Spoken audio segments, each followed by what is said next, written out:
Hello friends, എല്ലാവർക്കും നമസ്കാരം. നിങ്ങളേവരും കാത്തിരിക്കുന്ന രേവതിയുടെയും സച്ചിയുടെയും ഇന്നത്തെ വിശേഷത്തിലേക്ക് എല്ലാ കൂട്ടുകാർക്കും സ്വാഗതം. എല്ലാവർക്കും നല്ലൊരു ദിവസം ആശംസിച്ചുകൊണ്ട് തന്നെ നമുക്ക് ഇന്നത്തെ സൂപ്പർ ഹിറ്റ് വിശേഷത്തിലേക്ക് കടന്നാലോ. അതിനു മുമ്പായിട്ട് എപ്പോഴും പറയുന്ന പോലെ ആരെങ്കിലും നമ്മുടെ ചാനൽ ആദ്യമായിട്ട് കാണുന്നുണ്ടെങ്കിൽ ഒന്ന് സബ്സ്ക്രൈബ് ചെയ്ത് വെച്ചോളൂ കേട്ടോ.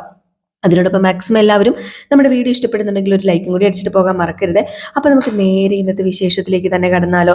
തുടങ്ങുമ്പോൾ തന്നെ കാണിക്കുന്നത് ആമിയും രേവതിയാണ്. അങ്ങനെ ആമിയും രേവതിയും കിടക്കാനായിട്ട് തുടങ്ങുകയാണ്. ആമി ബെഡൊക്കെ വിരിച്ചുകൊണ്ട് ഇരിക്കുന്ന സമയത്ത് ആമിയോട് രേവതി ചോദിക്കുക, എങ്ങനെയുണ്ട് നാടൊക്കെ, ഇഷ്ടപ്പെട്ടോ? അമ്പലത്തിൽ പോയിട്ട് നാടൊക്കെ ഇഷ്ടമായോ? പിന്നെ ഇഷ്ടപ്പെടാതെ ഒത്തിരി ഒത്തിരി ഒത്തിരി ഒത്തിരി ഇഷ്ടമായി. പക്ഷേ ഉണ്ടല്ലോ രേവതി, എൻ്റെ നാടിൻ്റെ അത്രയും ഭംഗിയൊന്നും ഇല്ലാട്ടോ. അല്ല, നാട് മുഴുവൻ കറങ്ങിയത് കൊണ്ട് നല്ല ക്ഷീണം കാണൂല്ലേ? പെട്ടെന്ന് ഉറങ്ങുമായിരിക്കും അല്ലേ? രേവതി, നല്ല ക്ഷീണമുണ്ട്, ഉറക്കം വരുന്നുണ്ട്. അപ്പോഴത്തേക്ക് നമ്മുടെ രേവതി ചോദിച്ചു, അല്ല, ഞാന് ഒരു കാര്യം ചോദിക്കട്ടെ? എന്ത് കാര്യം? എന്താ ചോദിക്കാനുള്ളത്? അത് വേറൊന്നുമല്ല. പറ, ചോദിക്ക്. എന്താ ചോദിക്കാൻ ഇത്ര പ്രയാസം? അത് പിന്നെ ആമി വന്ന ദിവസം രാത്രി ആമി ഉണർന്നു കിടക്കുക എന്ന് കരുതി ഞാൻ എന്തൊക്കെയോ പറഞ്ഞിരുന്നു. പ്രധാനപ്പെട്ടൊരു കാര്യവും ഞാൻ ചോദിച്ചിരുന്നു. കുറച്ച് കഴിഞ്ഞപ്പോഴെനിക്ക് മനസ്സിലായത് ആമി ഞാൻ പറഞ്ഞൊന്നും കേട്ടില്ല. ആമി നേരത്തെ കിടന്ന് ഉറങ്ങിപ്പോയിന്ന്. അയ്യോ, സോറി കേട്ടോ, നല്ല യാത്രാക്ഷീണം ഉണ്ടായിരുന്നു, അതാ ഉറങ്ങിപ്പോയത്. സോറി രേവതി. അത് സാരമില്ല.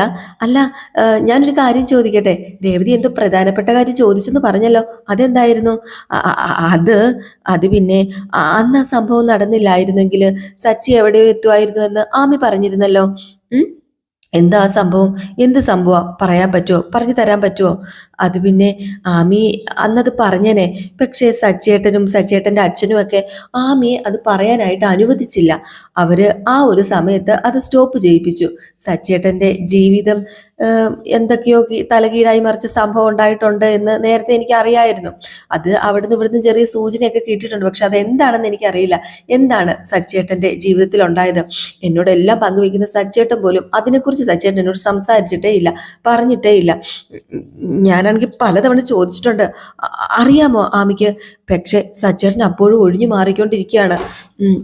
ചിലപ്പോഴൊക്കെ എന്നോട് ദേഷ്യപ്പെടും. എന്തോ വല്ലാത്തൊരു മാനസികാവസ്ഥയാണ്. ശരിക്കും എന്താ ആ സമയത്ത് നടന്നത്?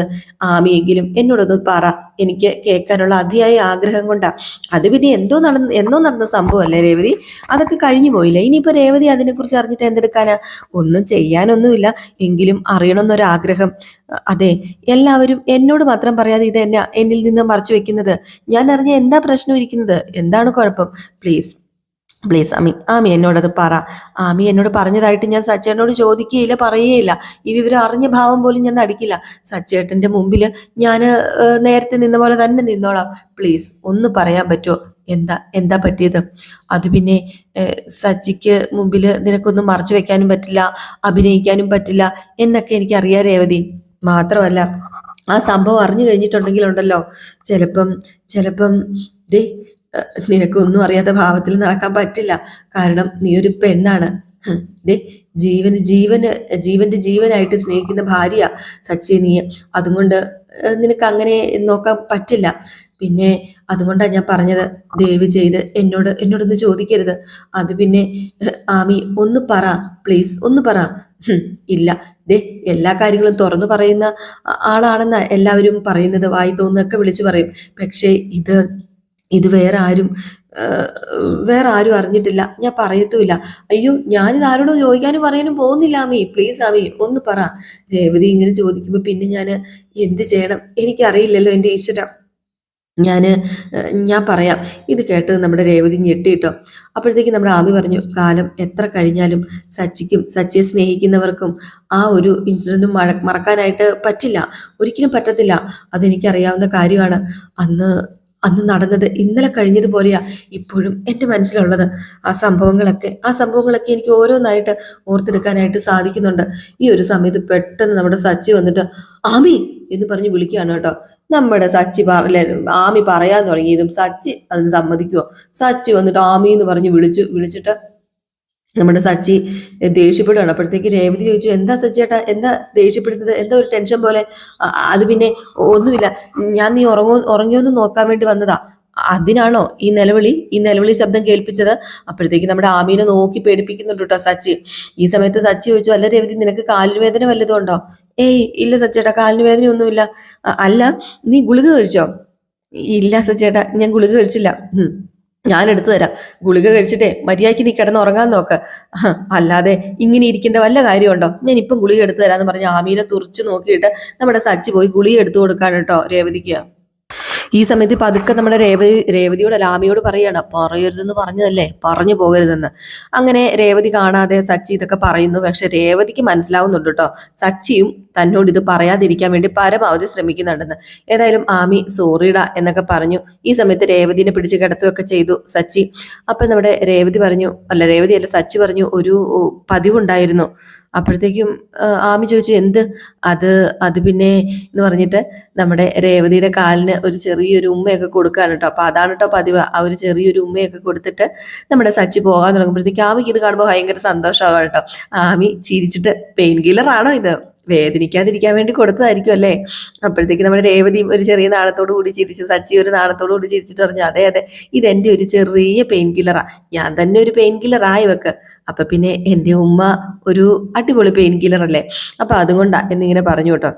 ഈ സമയത്ത് ഉമ്മയൊക്കെ കൊടുത്തിട്ട് നമ്മുടെ സച്ചി ഇറങ്ങിപ്പോയി, വാതിലും അടച്ചു. അങ്ങനെ സച്ചി വല്ലാത്ത വിഷമത്തോടു കൂടി നിൽക്കുക. ഇനി എന്തെങ്കിലും നമ്മുടെ രേവതി അറിഞ്ഞു കഴിഞ്ഞാൽ സച്ചിക്ക് അത് സഹിക്കാൻ പറ്റില്ല. കാരണം രേവതിക്ക് പൊറുക്കാൻ പറ്റുന്ന കാര്യത്തെക്കാൾ അപ്പുറം അങ്ങാണ്ടാണ് സച്ചിയുടെ ജീവചരിത്രം. എന്നാലും ഈ സമയത്ത് നമ്മുടെ രേവതി പറഞ്ഞു, ആമി ഇങ്ങ് വന്നേ, ആമി വന്നേ വന്നേ, ദേ പറഞ്ഞേ ഞാൻ പറഞ്ഞില്ലേ ആ കാര്യം, പറ. ദേ ആമി ഇവിടെ ഇരിക്കുക, ഇനി സച്ചിടം വരില്ല, വാതിൽ ലോക്ക് ചെയ്തല്ലോ, ബാ ആമി ഇവിടെ ഇരിക്കുക. അത് പിന്നെ എനിക്ക് വല്ലാത്തൊരു ക്ഷീണം, ഞാൻ ഫ്രഷ് ആയിട്ട് വരാം, അത് കഴിഞ്ഞിട്ട് നന്നായിട്ടൊന്ന് കിടന്ന് ഉറങ്ങണം. പോട്ടെ രേവതി എന്നും പറഞ്ഞുകൊണ്ട് നേരെ മുട്ടയൊക്കെ അങ്ങനെ ആമി കിടക്കാൻ വേണ്ടി അങ്ങ് പോവുകയാണ് കേട്ടോ. ഫ്രഷ് ആയിട്ട് കിടക്കാൻ എന്നൊക്കെ പറഞ്ഞിട്ട് അങ്ങ് പോവുകയാണ്. അങ്ങനെ രേവതിക്ക് വലിയ കഷ്ടം തോന്നുകയാണ് കേട്ടോ. കാരണം രേവതി ഇപ്പം എല്ലാം അറിയും, ഇപ്പം എല്ലാം പിടിക്കും എന്നോർത്ത് ഇരുന്നതല്ലേ. എന്തായാലും ഇത് കഴിഞ്ഞിട്ട് പിന്നെ കാണിക്കുന്ന സീൻ എന്ന് പറഞ്ഞാൽ നമ്മുടെ രവീന്ദ്രനെയാണ് കേട്ടോ. രവീന്ദ്രൻ താടയ്ക്ക് കൈയൊക്കെ കൊടുത്ത് ഇങ്ങനെ ഇരിക്കുകയാണ്. അപ്പൊ സച്ചി അങ്ങോട്ടേക്ക് ചെല്ലുന്നുണ്ട്. സച്ചി അങ്ങോട്ടേക്ക് ചെല്ലുന്നു. അപ്പോഴത്തേക്ക് രവീന്ദ്രൻ ചോദിച്ചു, അല്ല മോനെ, നീ ഉറങ്ങാൻ പോകുന്നില്ലേ, ഉറങ്ങാറായില്ലേ എന്ന് ചോദിച്ചപ്പോഴത്തേക്കും രവീന്ദ്രനോട് സച്ചി ചോദിക്കുകയാണല്ല, അച്ഛൻ എന്താ ഉറങ്ങാത്തത്? അച്ഛൻ ഉറക്കമൊന്നും വരുന്നില്ലേ? ഉറക്കം വരുന്നില്ലേന്നോ? ഉറക്കം വരുന്നില്ലേ എന്ന് ചോദിച്ചാലേ അത് അത് അല്ലെന്ന് പറഞ്ഞാൽ നുണയായി പോവും. അല്ല, ഞാനൊരു കാര്യം ചോദിക്കട്ടെ, നിനക്കെന്താ പറ്റിയത്? നീ എന്താ ഉറങ്ങാത്തത്? അത് പിന്നെ മുമ്പ് നടന്ന ആ സംഭവമില്ലേ, ആ ആ കാര്യങ്ങളൊക്കെ രേവതി അവളോട് ചോദിച്ച് അറിയാൻ ശ്രമിക്കുന്നുണ്ട്. അതെന്താ നിനക്ക് ഇങ്ങനെ തോന്നാൻ കാരണം? ആമി ആ സംഭവത്തെക്കുറിച്ച് രേവതിയോട് പറയാൻ നോക്കിയിരുന്നു. രേവതി കിള്ളി ചോദിക്കുന്നുണ്ട്. ഞാൻ ചെന്നപ്പോഴും അവർ സംസാരം നിർത്തി. പിന്നെ ഞാൻ എന്തൊക്കെയോ പറഞ്ഞു, അതുകൊണ്ട് തന്നെ കൂടുതലൊന്നും പറയാൻ നിന്നില്ല. എത്ര ദിവസം ഇങ്ങനെ പിടിച്ചു നിൽക്കാൻ പറ്റും? അല്ല, രേവതിയോട് ആ കാര്യം പറയരുത് എന്ന് ആമിയോട് നീ പറഞ്ഞതല്ലേ? അതെ, ഞാൻ പറഞ്ഞതാണ്. പക്ഷെ എനിക്കറിയില്ല. എടാ, നിനക്ക് ബുദ്ധിയില്ലടാ, നീ മന്ദബുദ്ധി ആയിപ്പോയോ? അത് പിന്നെ രേവതിയെ പഴയ കാര്യത്തെക്കുറിച്ച് ചോദിച്ചു കാണും, അതായിരിക്കും അവള് പറയാൻ പോയത്, അല്ലാതെ വേറൊന്നും അല്ലായിരിക്കും എന്നൊക്കെ ഇങ്ങനെ പറയുകയാണ്. എന്നിട്ട് നമ്മുടെ സച്ചി പറഞ്ഞു, ചോദിക്കാതെ പെട്ടെന്ന് ഇങ്ങനെ ഒരു കാര്യം അവൾ പറയില്ലല്ലോ, അവൾ പറയാനും പോകുന്നില്ല. പിന്നെ നോട്ടത്തിൽ നിന്ന് ആമിക്ക് കാര്യങ്ങളൊക്കെ ബോധ്യമായിട്ടുണ്ട്. ഞാൻ അതുപോലെ തർപ്പിച്ചാ നോക്കിയിരിക്കുന്നത്. അതുകൊണ്ട് തന്നെ ഇനി കാര്യങ്ങളൊക്കെ പറയാൻ 100% ചാൻസ് ഇല്ല എന്ന് പറഞ്ഞപ്പോഴത്തേക്ക് നമ്മുടെ രവീന്ദ്രൻ പറഞ്ഞു, അല്ല, മനസ്സിങ്ങനെ ആണെങ്കിലും അവളുടെ സ്വഭാവം അറിയാലോ. രേവതിയോട് അവള് പറയുന്ന എനിക്ക് തോന്നുന്നുണ്ട്, മനസ്സൊരു പാവമാണെങ്കിലും അവള് ഒരു എടുത്തിയാട്ടക്കാരിയാ. ഇന്നല്ലെങ്കിൽ നാളെ രേവതിയോട് പറയില്ലേ, എത്ര നാള് നമ്മളിങ്ങനെ മറച്ചു വെക്കും. അതും ശരിയാണ്. അവൾ ഇവിടെ വന്നപ്പോൾ വല്ലാത്ത സന്തോഷമായിരുന്നു. ഇനി അവളുടെ സ്നേഹം നഷ്ടപ്പെടുത്താൻ എനിക്ക് പറ്റില്ല. അവള് ഇവിടുന്ന് പോയി കഴിഞ്ഞിട്ടുണ്ടെങ്കിൽ ശരിയാവില്ല. പിന്നെ നമ്മുടെ ആമിയെ പെട്ടെന്ന് ഇവിടുന്ന് പറഞ്ഞയക്കണം. പഴയ സംഭവം രേവതിയോട് പറയൂ എന്നുള്ളത് കൊണ്ട് മാത്രമല്ല, ഇപ്പം അവള് കൂടുതൽ ദിവസം ഇവിടെ നിൽക്കുന്നത് അത്രയ്ക്ക് ശരിയല്ലെന്ന് തോന്നുക. അതുകൊണ്ട് അവളെ എത്രയും പെട്ടെന്ന് പറഞ്ഞു വിടാനാ ഞാൻ ആഗ്രഹിക്കുന്നത്. പിന്നെ രവീന്ദ്രൻ പറഞ്ഞു, അത് പിന്നെ അമിതമായിട്ട് നിന്നോട് സ്വാതന്ത്ര്യം കാണിക്കുന്നുണ്ട് ആമി. വേറൊരു രീതിയിലും അല്ല, അത് നിനക്ക് നന്നായിട്ട് അറിയാം. ആ കുട്ടിയുടെ നേച്ചർ അങ്ങനെയാണ്. പക്ഷെ അത് നമ്മൾ ശ്രദ്ധിക്കണമല്ലോ. എന്തായാലും നിന്റെ ഭാര്യ ഇവിടെ ഉള്ളെന്നുള്ള കാര്യം മറക്കരുത്. അതുകൊണ്ടാണ് ഞാൻ പറഞ്ഞത് ആമിയെ എത്രയും പെട്ടെന്ന് പറഞ്ഞയക്കണമെന്ന്. എല്ലാത്തിനും ഒരു പരിധിയില്ലേ, അത് ഒരു പരിധിയിൽ കവിഞ്ഞു പോയാലേ ശരിയാവില്ല. നിന്നെ സംശയിക്കുന്ന ആളൊന്നും അല്ല രേവതി, അവള് സംശയിക്കത്തുമില്ല. പക്ഷേ കൺമുമ്പിൽ വെച്ച് ഇങ്ങനെ ഭർത്താവിനോട് മറ്റൊരു പെണ്ണിങ്ങനെ പെരുമാറി കഴിഞ്ഞിട്ടുണ്ടെങ്കിൽ ഏതൊരു ഭാര്യയ്ക്കും അത് ഇഷ്ടാവില്ല. ഏതൊരു സ്നേഹമുള്ള ഭാര്യയും അത് സഹിക്കില്ല, പൊറുക്കില്ല, ക്ഷമിക്കില്ല. ചെറിയൊരു വിഷമം അവളുടെ മനസ്സിൽ ഇപ്പോഴും കിടപ്പുണ്ട് ആ വിഷമം. ദേ എൻ്റെ മോനെ നീ വേണം മാറ്റിയെടുക്കാനായിട്ട്. അവളുടെ മുഖം കാണുമ്പോഴേ എനിക്ക് വല്ലാത്ത സങ്കടം തോന്നുക, വാടിയ മുഖം. അത് പിന്നെ അച്ഛാ എന്ത് ചെയ്യണമെന്ന് അറിയാതെ ധർമ്മസങ്കടത്തിലായിരുന്നു ഞാനും. ഹും, ഇതിന്റെ പേരില് ചെറിയ ഒരു ഇതൊക്കെ എനിക്ക് രേവതി തന്നിരുന്നു. ആ തരും, തരാതിരിക്കില്ല. അത് നിന്നോടുള്ള സ്നേഹം കൊണ്ടാണ്. അവൾ എന്ത് പറഞ്ഞാലും അത് വേറൊന്നും കൊണ്ടും അല്ല. ദേ തൻ്റെ ഭർത്താവിന്റെ സ്നേഹം തനിക്ക് മാത്രം കിട്ടണമെന്ന് ആഗ്രഹിക്കുന്നവരാ മിക്കവരും തന്നെ. അത് അവരുടെ അവകാശമാ, അധികാരമാ. അതവർ ചോദിച്ചു മേടിക്കും. അത് മറ്റാർക്കും ഷെയർ ചെയ്യുന്നു എന്ന് തോന്നിയാലേ അവർക്ക് പിടിച്ചു നിൽക്കാനായിട്ട് പറ്റില്ല. അത് പിന്നെ അതിന് ഞാൻ മറ്റാരുമായിട്ട് ഷെയർ ചെയ്തില്ലല്ലോ അച്ഛാ. അത് രേവതിക്കും അറിയാലോ. രേവതിയെ ഞാൻ എത്രമാത്രം സ്നേഹിക്കുന്നു. അവളെ എൻ്റെ ജീവനായിട്ട് ഞാൻ സ്നേഹിക്കുന്നു. എൻ്റെ ജീവിതത്തിൽ ഒരു പെണ്ണേ ഉള്ളൂ. അത് അന്നും ഇന്നും എന്നും അത് രേവതി തന്നെയാ. എൻ്റെ ജീവിതത്തിൽ വേറൊരു പെണ്ണ് ഉണ്ടാവില്ല. അല്ല അച്ഛനെന്ത് ഇങ്ങനെയൊക്കെ പറയുന്നത്? ഏയ് ഒന്നുമില്ല മോനെ. ആമി എൻ്റെ കളിക്കൂട്ടുകാരി അല്ലേ അച്ഛ, നല്ലൊരു ഫ്രണ്ട് അല്ലേ അച്ഛ. അവള് എന്നെ അങ്ങനെയാണ് കാണുന്നത്. ഒരിക്കലും അവൾ എന്നെ വേറൊരു രീതി കാണുന്നില്ല. അങ്ങനെയല്ല കാണുന്നതെങ്കിൽ ഓക്കെ, ഞാൻ ഇവിടെ വന്ന നിമിഷം തന്നെ അവളെ ഞാൻ പറഞ്ഞ് അയച്ചേനെ. അയ്യോ മോനെ, എനിക്കോ രേവതിക്കോ തെറ്റിദ്ധാരണയോ ഒന്നുമില്ല. ആമി എങ്ങനെയാണെന്നൊക്കെ എനിക്ക് അറിയുന്ന പോലെ മറ്റൊരാൾക്ക് അറിയണമെന്നുണ്ടോ? ഒരിക്കലും ഇല്ലല്ലോ. പിന്നെ രേവതിക്കും അങ്ങനെ ഒരു സംശയമില്ല. പക്ഷേ ആമി കാണിക്കുന്നത് കുറച്ച് ഓവർ തന്നെയാണ്. രേവതിക്ക് മാത്രമല്ല, ഭർത്താവിനെ സ്നേഹിക്കുന്ന ഏതൊരു ഭാര്യമാർക്കും ഇത് അത്രയ്ക്ക് ഉൾക്കൊള്ളാനോ സഹിക്കാനോ ഒന്നും പറ്റില്ല. എടാ മോനെ സച്ചി, രേവതിക്ക് നീ എന്ന് വെച്ചാൽ ഭയങ്കര ജീവന. ഈ സാഹചര്യത്തിൽ അവള് നിന്നെ ഒരുപാട് ആഗ്രഹിക്കുന്നുണ്ട്. നിന്റെ സമീപനം അതുകൊണ്ടാ പറഞ്ഞത്. ദേ ഞാൻ പറഞ്ഞതുപോലെ മോൻ ചെയ്യണം. നിന്റെ ഭാര്യയല്ലേ രേവതി, അത് നീ മറക്കരുത്. ഭാര്യയായിട്ട് തന്നെയാ അവളെ നീ നോക്കേണ്ടത്, അല്ലാതെ ഒരിക്കലും വേറൊരാളായിട്ടല്ല. അല്ല അച്ഛാ, ഞാൻ എന്താ അച്ഛാ പറയേണ്ടത്? ആമിയോട് നീ വീട്ടിൽ പൊക്കോന്ന് ഡയറക്റ്റ് ആയിട്ട് മുഖത്ത് നോക്കി പറയാൻ പറ്റുമോ? പറയാൻ പറ്റണം. സ്വന്തം ഭാര്യയ്ക്ക് വേണ്ടി, കുടുംബത്തിന് വേണ്ടി എന്തും എന്തും പറയാൻ പറ്റണം. സ്വന്തം ഭാര്യയെ സ്നേഹിക്കുന്ന ഒരു മനുഷ്യൻ എന്ത് പറയും? നിന്റെ രേവതിയായിട്ടുള്ള സന്തോഷം, അതാണ് എനിക്ക് കാണേണ്ടത്. ഈ അച്ഛൻ അതാ ആഗ്രഹിക്കുന്നത്. ആമി ഇങ്ങനെയൊക്കെ പെരുമാറുമ്പോഴേ അവളുടെ മുഖത്ത് ഒരു തെളിച്ചില്ലായ്മയുണ്ട്, ഒരു പ്രസാദമില്ലായ്മയുണ്ട്. അതുകൊണ്ടാണ് ഞാൻ പറഞ്ഞത്, ദേ അവളെ ഉടനെ പറഞ്ഞയച്ചത്. നമുക്ക് ആമി മോളെ എത്രയും പെട്ടെന്ന് ഇവിടുന്ന് പറഞ്ഞയക്കണം. പാവം ആമിയോട് പെട്ടെന്ന് ഇവിടുന്ന് പോകാന് ഞാൻ എങ്ങനെയാ പറയുക? അത് നമ്മൾ അവളെ അവള് ചെയ്യുന്നത് പോലെ ഇവിടെ ഇറക്കി വിടുന്നത് പോലെ ആവില്ലേ? യോ എടാ, ആമിയും നമ്മുടെ കുട്ടി തന്നെയാ. അവക്ക് കാര്യം പറഞ്ഞാൽ മനസ്സിലാകും. അവൾ അന്യൊന്നും അല്ലല്ലോ. അതുകൊണ്ടാണ് ഞാൻ പറഞ്ഞത്. അതുകൊണ്ട് നമുക്ക് ഒരു നയത്തിൽ അവളോട് പറയാനായിട്ട് സാധിക്കും. അവക്ക് ഒരിക്കലും അതൊരു വിഷമാവില്ല. വിഷമാവാതെ പറഞ്ഞു ഫലിപ്പിക്കേണ്ടത് നീയാണ്. അവള് ഇവിടുന്ന് പോകുന്നത് ഒരിക്കലും കണ്ണ് നിറഞ്ഞിട്ടാവരുത്. സന്തോഷത്തോടു കൂടി തന്നെ അവള് ഇവിടെ നിന്ന് ഇറങ്ങിപ്പോണം. അച്ഛ, രേവതി എനിക്കെല്ലാം എല്ലാം എല്ലാം. അവൾക്ക് വേണ്ടി ഞാൻ എന്തും ചെയ്യും അച്ഛ, എന്തും ചെയ്യും. അവളുടെ സന്തോഷം തന്നെയാണ് എനിക്ക് വലുത്. ഈ ലോകം കീഴടക്കിയ പോലെ അവളുടെ ചിരിയും സന്തോഷവും ഒക്കെ കാണുമ്പം. പക്ഷെ ആമിയോട് ഈ കാര്യം എങ്ങനെ പറയുന്ന എനിക്കറിയില്ലാത്തത്.